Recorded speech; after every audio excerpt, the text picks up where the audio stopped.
Secret billionaire episode 28। शैली ने alumni में अभिमान से उसकी प्रॉपर्टी का शेयर मांगकर सबको चौंका दिया। अभिमान भी हैरान रह गया। अभिमान के दादाजी ने शैली से कहा, शैली, ये कैसी डिमांड है? सिंघानिया ग्रुप में तुम्हें हाफ शेयर कैसे दिया जा सकता है? इस पर शैली की दादी माँ ने कहा, क्यों नहीं मिस्टर सिंघानिया, आपकी पोते ने मेरी पोती के साथ धोखा किया है, उसे फ्रॉड किया है, अब खामियाजा तो भुगतना ही पड़ेगा ना। जज ने अभिमान से पूछा, मिस्टर सिंघानिया, आप जल्दी से डिसाइड कीजिए, आप मिस शैली भल्ला की डिमांड पूरी कर पाएंगे? अभिमान ने कहा, मुझे एक दिन का वक्त चाहिए जज साहब। अभिमान ने कोर्ट से एक दिन की मोहलत मांगी। जज साहब ने कहा, ठीक है, आप फिलहाल डाइवोर्स पेपर्स पर साइन कर दीजिए, लेकिन कल आपको सेटलमेंट के लिए फिर से आना ही पड़ेगा। अभिमान और शैली ने फाइनली डाइवोर्स पेपर्स पर साइन कर दिए। शैली और अभिमान का डाइवोर्स भी हो गया। डाइवोर्स पेपर्स पर साइन करने के बाद अभिमान और शैली दोनों ही वहां से चले गए। अभिमान और रोनिता एक कार में बैठकर सीधा सिंघानिया ऑफिस के लिए निकल गए। वहीं विपिन और शैली भी एक कार में बैठकर वहां से चले गए। विपिन ने शैली को भल्ला मेंशन ड्रॉप कर दिया। विपिन ने शैली से कहा, शैली, क्या आज मेरे साथ डिनर करने चलोगी? शैली ने जवाब दिया, नहीं विपिन, आज मेरा मूड ठीक नहीं है, कल कोर्ट के बाद लंच पर चलते हैं। विपिन शैली की बात मान गया। उसने कहा, ठीक है। इतना कहकर विपिन वहां से चला गया। विपिन थोड़ी दूर पहुंचा ही था कि उसका फोन बजता है। हेलो, हाँ कौन? दूसरी तरफ से आवाज आई, विपिन, साउथ एक्सटेंशन में जो नया रेस्टोरेंट खुला है उसके बारे में सुना? विपिन ने हैरानी से कहा, क्या बकवास कर रहे हो? कौन सा रेस्टोरेंट? दूसरी तरफ से आवाज आई, नाम तो उसका अभी डिसाइडेड नहीं है, लेकिन ओपनिंग के लिए फ्यूजन कैफे लिखा गया है। विपिन ने आगे पूछा, किस जगह है ये नया कैफे? दूसरी तरफ से आवाज आई, अरे तेरे रेस्टोरेंट के ठीक सामने। ये सुनकर विपिन ने कार के ब्रेक लगाए और चौंकते हुए कहा, व्हाट? विपिन ने आगे कहा, लेकिन मेरे रेस्टोरेंट के ठीक सामने तो फैशनिस्ता स्टोर नहीं था। दूसरी तरफ से आवाज आई, भाई रातों रात उस जगह का नक्शा ही बदल गया और सुना है बहुत शानदार रेस्टोरेंट है, कल रात उसकी ओपनिंग भी है। नाम अभी फ्यूजन कैफे टेम्पररी ही है, लेकिन कल ग्रैंड ओपनिंग है जिसमें इसका नाम भी रिवील किया जाएगा। इतना सुनकर विपिन ने फोन काट दिया और सोच में पड़ गया। उसने फौरन ही किसी को कॉल किया और कहा, सुनो रॉबिन, हमारे रेस्टोरेंट के सामने जो नया रेस्टोरेंट ओपन हुआ है उसकी एक एक डिटेल्स निकालो और मुझे जल्दी से जल्दी बताओ। विपिन ने अपने मैनेजर रॉबिन को कॉल किया और नए रेस्टोरेंट के बारे में डिटेल्स निकालने का ऑर्डर भी दिया। उसके बाद विपिन अपने घर चला गया। सिंघानिया ऑफिस में रोनिता और अभिमान एक दूसरे से बातें कर रहे हैं। शैली की डिमांड के बारे में रोनिता ने अभिमान से कहा, क्या सोचा है अभिमान, अब क्या करोगे? अभिमान ने जवाब दिया, रोनिता, तुम्हें क्या लगता है ऐसी सिचुएशन में मुझे क्या करना चाहिए? रोनिता ने जवाब दिया, अभिमान, आई थिंक शैली तुम्हारी वाइफ थी, तो वो जो डिमांड करेगी वो तुम्हें माननी ही होगी, लेकिन जिस तरह से एलिगेशंस लगाकर वो अपनी बात मनवा रही है वो कुछ ठीक नहीं। अभिमान ने जवाब दिया, रोनिता, शैली की जो भी डिमांड है मैं उसे पूरा जरूर करूंगा, डोंट वरी। अभिमान और रोनिता बात कर ही रहे हैं कि तभी वहां मिस रोजी आ गई और उसने कहा, अभिमान सर, वो दादाजी, I mean mister Rudra Singhania आपसे मिलने आए हैं। अभिमान ने मिस रोजी से कहा, हाँ तो तुम दादाजी को भेज दो, उन्हें वेट क्यों कराया और बताने के लिए चली आई। रोनिता ने अभिमान से कहा, मैं बाद में आती हूँ। रोनिता अभिमान के कैबिन से निकलने लगी, तभी दादाजी भी वहां आ गए। दादाजी ने रोनिता को कैबिन से बाहर निकलते हुए देखा। रोनिता ने दादाजी को देखकर कहा, hello, good morning mister Singhania.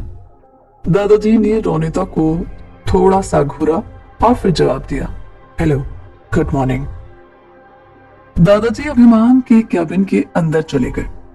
दादाजी को अंदर आता देख अभिमान ने आगे बढ़कर उन्हें गले से लगाया और कहा, आइए ना दादाजी, वेलकम।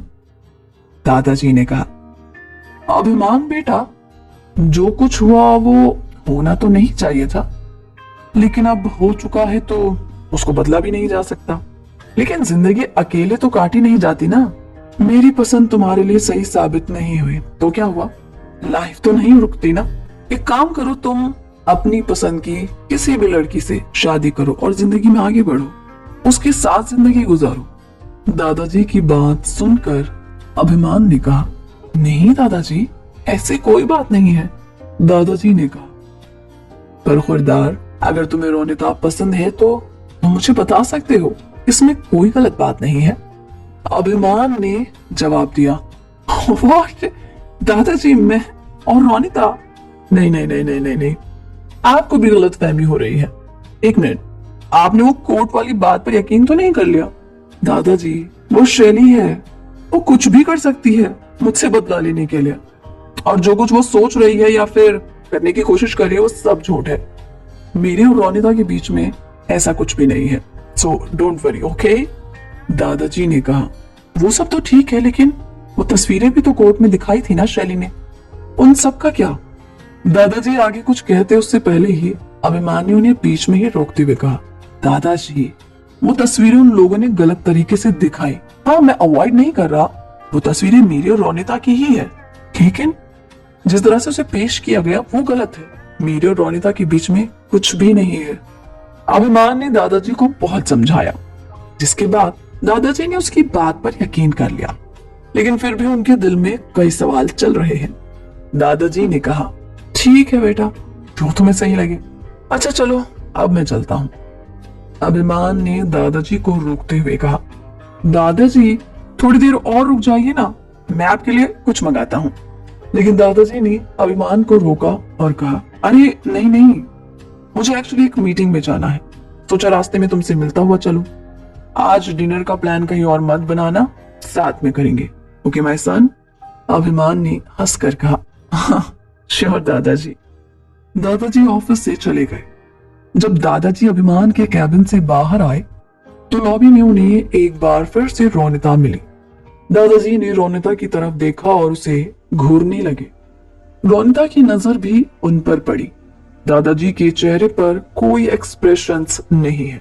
रोनिता को समझ नहीं आ रहा कि मिस्टर सिंघानिया उसे क्यों घूर रहे हैं। रोनिता ने उन्हें हेलो किया, जिसके जवाब में उन्होंने भी अपनी गर्दन हिला दी और फिर वहां से निकल गए। डिनर पर दादाजी अभिमान का इंतजार कर रहे हैं। दादाजी ने अभिमान से प्रॉमिस लिया था कि वो उन्हीं के साथ लंच करेगा। अभिमान को आने में देर हो गई। दादाजी डाइनिंग टेबल पर बैठे अभिमान का इंतजार कर रहे हैं, लेकिन फिर वो टेबल से उठकर खिड़की की तरफ चले गए। उन्होंने खिड़की से देखा कि उनके घर के सामने एक कार आकर रुकती है और उसमें से अभिमान बाहर निकलता है। अभिमान को बाहर आता देख दादाजी दरवाजे की तरफ चले गए। दादाजी ने अभिमान से पूछा, बहुत देर कर दी बेटा आने में? अभिमान ने जवाब दिया, एक्चुअली दादाजी वो नए प्रोजेक्ट पे काम कर रहा था, उसको फाइनल सबमिशन जल्दी ही होना है, तो बस उसी पर काम कर रहा था। दादाजी ने आगे पूछा, तो क्या पूरा स्टाफ रुका था? अभिमान ने जवाब दिया, अरे नहीं नहीं, सिर्फ मैं और रोनिता। क्यों, क्या हुआ? दादाजी ने कुछ नहीं कहा, बल्कि एक हल्की सी स्माइल दी और बोले, नहीं बस ऐसे ही, क्योंकि अगर पूरा स्टाफ ओवर टाइम करेगा तो फिर उन्हें सैलरी भी एक्स्ट्रा देनी होगी, लेकिन सिर्फ रोनिता ही थी तो फिर कोई दिक्कत नहीं है। वैसे तुम्हारी कार का क्या हुआ? अभिमान ने कहा, अरे वो दादाजी, उसी की वजह से तो लेट हो गया, रास्ते में पंचर हो गया। वो तो शुक्र है रोनिता मुझे आते वक्त रास्ते में मिल गई, उसने मुझे यहाँ पर छोड़ा। ये सुनकर दादाजी फिर से हंसे और कहा, खाना खाएं? दादाजी और अभिमान साथ में डिनर करने लगे। अगली सुबह अभिमान कोर्ट के लिए निकल गया। शैली भी कोर्ट के लिए भल्ला मेंशन से निकल गई। उसे वेपन लेने के लिए आया हुआ है।